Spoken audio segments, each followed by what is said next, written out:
গন্ধের জন্য অনেকে কিন্তু খাসির মাংস খেতে চান না, কিন্তু কিছু টিপস অ্যান্ড ট্রিক্স ফলো করলে কিন্তু খাসির মাংসে কোনো ধরনের গন্ধ থাকে না, আর এই খাসির মাংসের টেস্ট হয় অসাধারণ। আসসালামু আলাইকুম, welcome back to my channel. যেখান থেকে দেখছেন আশা করি সবাই খুব ভালো আছেন। আজকের রেসিপিতে থাকছে খাসির মাংস ভুনা, সঙ্গে থাকছে অনেকগুলো ইম্পর্ট্যান্ট টিপস অ্যান্ড ট্রিক্স। তাই আশা করি পুরো ভিডিও জুড়ে আমার সঙ্গে থাকবেন।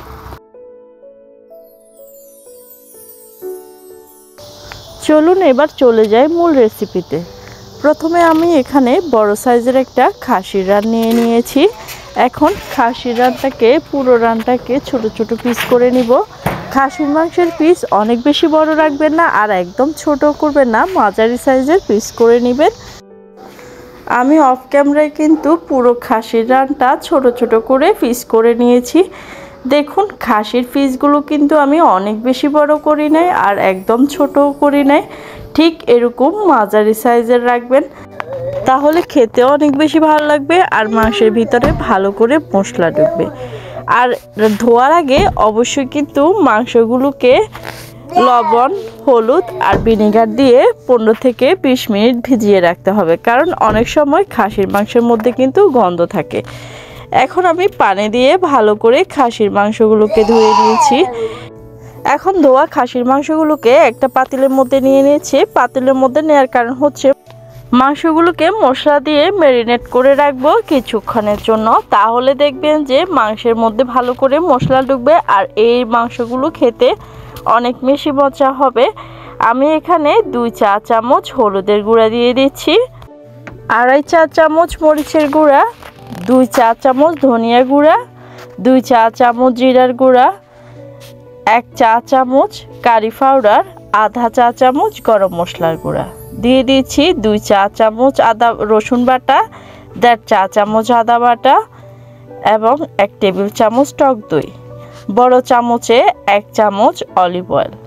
এবার এগুলোকে ভালো করে হাত দিয়ে মেখে নিতে হবে। আপনার মাখার উপরেও কিন্তু স্বাদটা অনেকাংশে নির্ভর করে। আপনার মাংস যত ভালো করে মাখাবেন, এটার টেস্ট তত বেশি ভালো আসবে। যারা রান্না বান্না করেন তারা অবশ্যই এটা জানেন। মাংসটা ঢেকে রেখে দিব 15 মিনিটের জন্য। আসতেছি 15 মিনিট পর।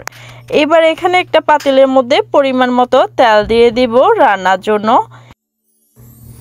দিয়ে দিচ্ছি 1 চামচ গোটা জিরা, 5টা লং, 4টা তেজপাতা, 4-5 টুকরা দারুচিনি স্টিক এবং 5টা এলাচ, 5-6টা গোটা গোলমরিচ।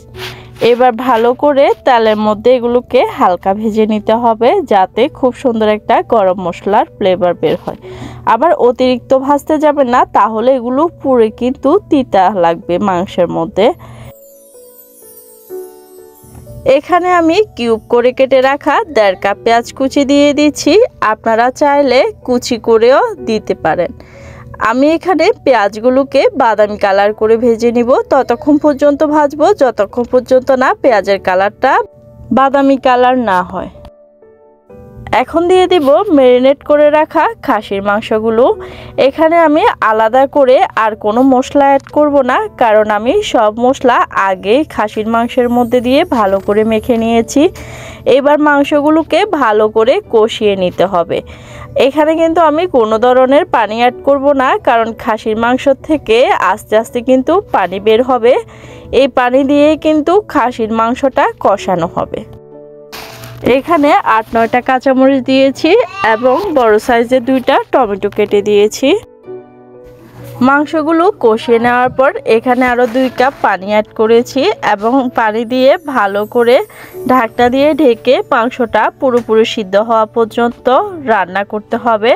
আর চুলার আঁচটা এখন মোটামুটি মিডিয়াম টু লোয়ের মাঝামাঝি রেখেছি। এইভাবে রেখে দিব আরও কিছুক্ষণ, যতক্ষণ পর্যন্ত না মাংসটা পুরোপুরি সিদ্ধ হয়। আসতেছি কিছুক্ষণ পর। এখন মাংসটা কিন্তু পুরোপুরি সিদ্ধ হয়ে গিয়েছে এবং ঝোলটাও অনেক শুকিয়ে এসেছে।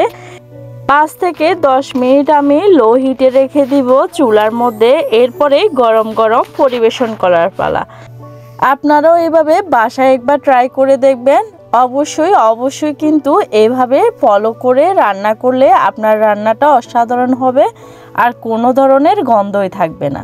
সবাই খুব বেশি পছন্দ করবে। আর ভিডিওটা যদি ভালো লেগে থাকে ইউটিউব থেকে দেখে থাকলে সাবস্ক্রাইব করে দিবেন, ফেসবুক থেকে দেখে থাকলে ফলো করে দিবেন। আর ভিডিওটা যদি ভালো লেগে থাকে অবশ্যই লাইক কমেন্ট বেশি বেশি করে শেয়ার করে দিবেন। দেখা হবে পরবর্তী কোনো রেসিপিতে। ততদিন পর্যন্ত সবাই ভালো থাকবেন, সুস্থ থাকবেন, নিরাপদে থাকবেন। আল্লাহ হাফেজ।